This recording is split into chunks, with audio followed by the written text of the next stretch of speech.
Friends, this is rainy season, and when I was walking down the hill, I saw some wooden logs which were totally moist, and I was thinking something about um, so-called new category of impact investment, social businesses, and everything.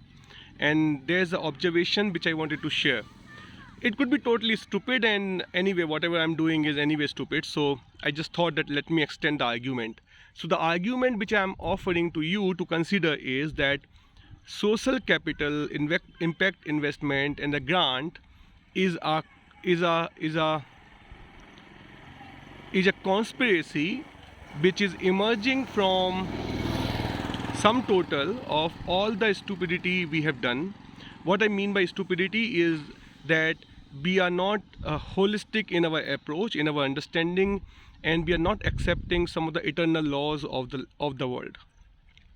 So what I'm saying is that this impact investment, catalytic investment, grant, social business investment, and all that kind of new category which has emerged over the last 2 decades, it it is basically might be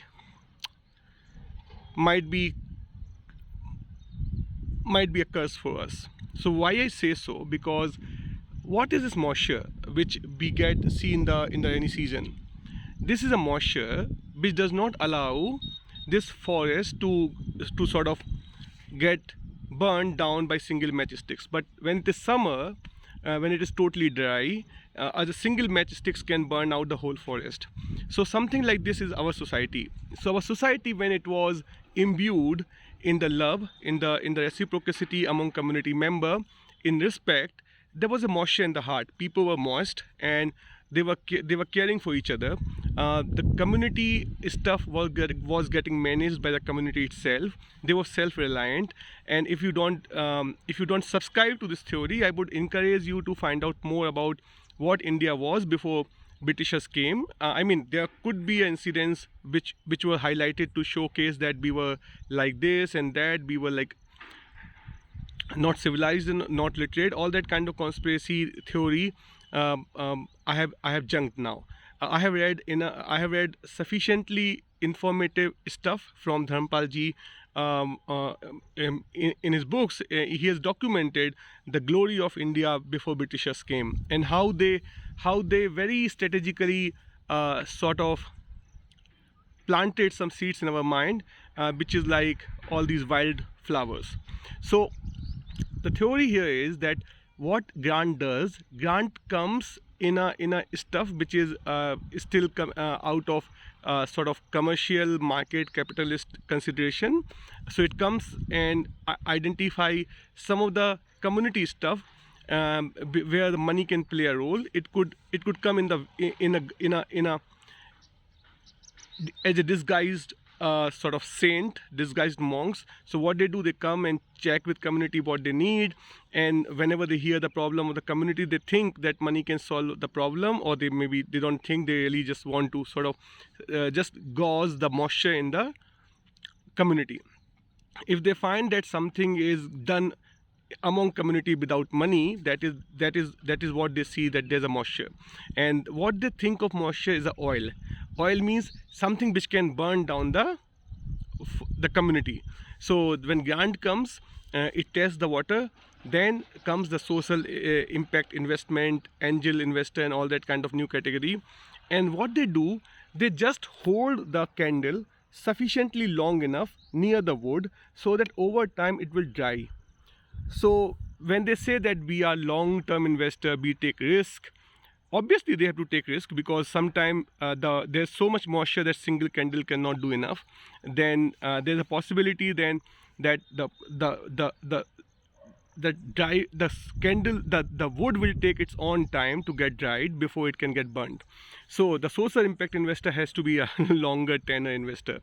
But the moment after 6-7 years of continuous exposure of the money, when this hitherto community managed mechanism, when it get dried, people start relying more on money than on community. Then comes the whole flow of capital fund, and it just burned the whole forest, the burnt forest, the forest which is burning, it looks very beautiful from far. Like, I have seen a forest fire from my university in Pantnagar when it was raising fire in the Uttaranchal hill, and it looked beautiful. And if you are somebody who really don't have anybody living in that forest, you could actually compose poems and sing peans for this fire. But the people who are living in that fire among raging